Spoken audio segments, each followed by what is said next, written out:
what you've helped us achieve is starting to get our voice heard and really get those policy asks, in front of the decision makers, and getting Wes to commit to 62,000 extra neurology appointments a year. That's no small thing. That's massive.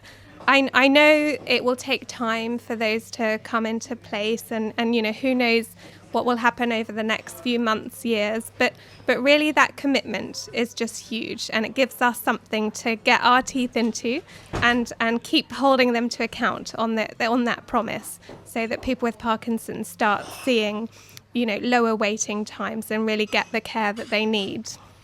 So that's one thing. The other thing that's been quite a big development since the Parky Charter was launched was that, well, you joined us. We had a meeting with the Department for Health and Social Care, the then Secretary of State, about Parkinson's, and that was on the back of writing to her, Victoria Atkins, about the Parky Charter.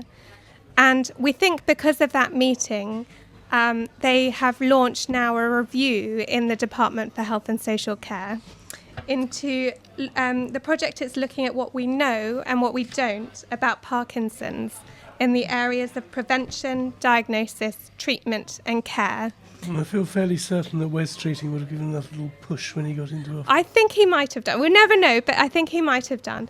So the fact that the Department for Health and Social Care is shining a spotlight on Parkinson's, which, let's be honest, is a Cinderella condition, often gets forgotten about, not one of those conditions that makes the headline. And they admitted during the meeting that they didn't have any data on Parkinson's. Exactly. So the fact that they've committed to looking at it in detail and looking at where the funding's going, what the gaps are, and what we should do in future is really good. I know that the proof will be in the pudding, and let's see whether this project actually materialises into more funding and better support for people with Parkinson's. But it's definitely a really good step.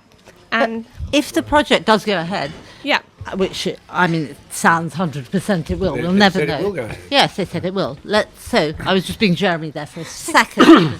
Yeah. And they do find gaps. Yes. They're going to have to launch more research, aren't they? I mean, they can't just say, "Look, we found gaps," and leave it at that.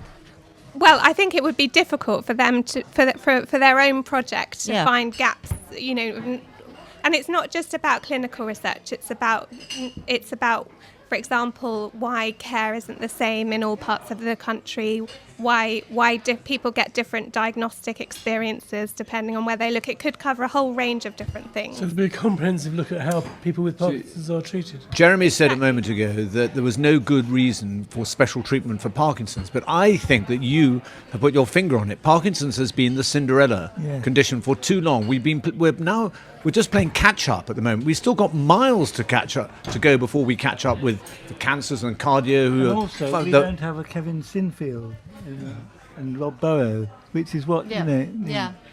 Absolutely. I mean, they'd be mad not to look at Parkinson's. It's the fastest growing neurological condition in the world. And we really haven't given it sufficient attention in the UK. I think you've had this stat on your podcast before that the UK sits at the bottom of the European league tables for number of neurologists per head of population, with 44 out of 45. The waiting list for neurology is currently 234,000, which is bottom of the league table for specialties in England. So all of these things show that really it just hasn't had the right attention. And that's kind of isn't it a bit irritating for people like you who've been plugging away at this for ages and ages? It takes a few sort of 6 Z-list celebrities to come along. Who are you calling Z-list? Yes, exactly. That's me. Anyhow, You're an A, of course. Well, no, I'm delighted. We feel like we're getting somewhere, and it's we haven't seen the results. Where does the figure of 62,000 come from? Them. Where's Streeting? What it is there's a general plan to up appointments across every specialist, and they've basically divided it for neurology. Yeah. I think that, to be frank, that was probably a good bit of opportunism by Wes Streeting. They already had this plan, a general plan, and they just said, well, let's divide But it's good that we have that number now to hold them to account. And obviously it's not just neurology, it's care of the elderly too, and we need to keep the pressure on there. But I think this new project at the Department for Health and Social Care, that is going to happen. It's Exeter Policy Research Unit have been commissioned to do it, and we at Parkinson's UK will be helping insert the voice of people with Parkinson's. And that will just give us a really good platform on which to keep shouting and keep raising the profile. And do we know the sort of timescale?